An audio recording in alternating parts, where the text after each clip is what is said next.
मैं Balwant Kataria, general secretary all India backward classes federation Jammu. आज की प्रेस कॉन्फ्रेंस में हमें ये कन्वे करना है कि जो other backward classes Jammu Kashmir की हैं, ओबीसी कास्टेस जो हैं, उनकी एक आध डिमांड जो थी सरकार ने एड्रेस की है, तो उसके लिए हम सरकार का धन्यवाद करेंगे मीडिया के थ्रू, और उम्मीद करेंगे कि जो बाकी पेंडिंग इश्यूज हैं वो भी समय के साथ उनका भी निवारण होगा। मैं थोड़ी सी विस्तार में जाता हूं कि हमारी जो डिमांड्स हैं ये 1993 से जैसे पूरे भारत में मंडल कमीशन लागू हुआ था और अदर बैकवर्ड क्लास की जो डेफिनेशन पैदा हुई और लोगों को जो रिजर्वेशन का जो बेनिफिट है वो पूरे भारत में दिया गया और फिर स्टेट्स में अलग से दिया गया। जम्मू कश्मीर एक ऐसी रियासत रही जिसमें वो आज 30 साल होने जा रहे हैं, आज तक वो मंडल कमीशन लागू नहीं हुआ था और आज भी नहीं हुआ है। लेकिन जो रिजर्वेशन का इशू है वो सरकार एड्रेस कर रही है, वो प्रोसेस में है, हम उम्मीद करेंगे कि वो जल्द हो जाएगा। और एक इशू जो अभी कल ही अनाउंस हुआ, जो पंचायती राज सिस्टम में और अर्बन लोकल बॉडीज़ में जो सरकार ने ओबीसी जो लोग हैं उनके लिए भी कोटा डिसाइड किया है, इस डिसीज़न को हम हेल करते हैं, स्वागत करते हैं।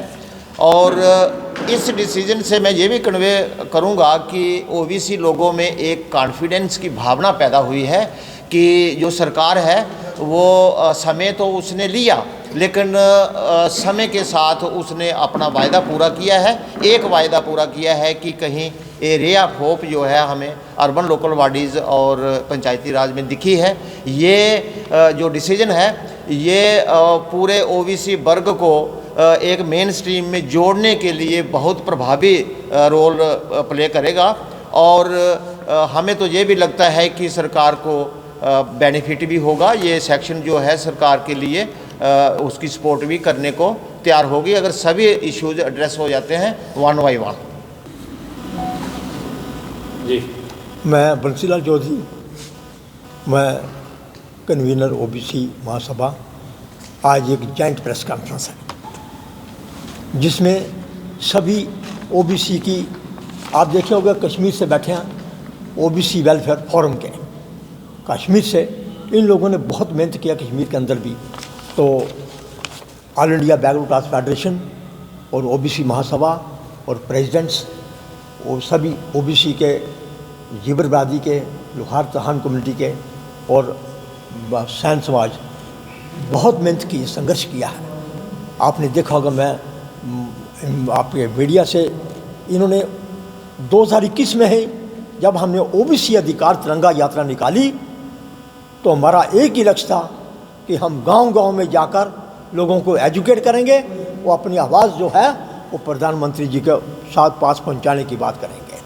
साथियों, संघर्ष हुआ, आज उसका परिणाम निकलना शुरू हो गया है। प्रधानमंत्री जी ने 2014 में मौलाना आज़ाद स्टेडियम में, मैं वहाँ खड़ा था उस वक़्त, और हीरानगर में वायदा किया कि ओबीसी को सबसे ज़्यादा नुकसान हो रहा है 370 दफ़ा का। आज प्रधानमंत्री जी ने इसकी स्टार्टअप किया, देर आए दुरुस्त आए। प्रधानमंत्री जी ने स्टार्ट किया है इस बात को कि आपने देखा होगा 26 को ओएससी से हमें बख्शी गुलाम मोहम्मद के टाइम से हमें कहा जाता था weak and privilege classes, bracket में लिखा जाता था सोशल कास्ट। लेकिन पूरे भारत में ओबीसी और जम्मू कश्मीर में ओएससी, कैसा डिस्क्रिमिनेशन था हमारे साथ, बहुत ज़्यादा। मैं कहना नहीं चाहता था लेकिन मजबूर हूँ इस बात को कहने के लिए। पिछली सरकारों ने हमको दबा के रखा, बिल्कुल वोट बैंक की तरह इस्तेमाल किया हम लोगों को, सबको। हमारे बुजुर्ग बैठे हुए यहाँ पे, उनको मैं याद आता मुझे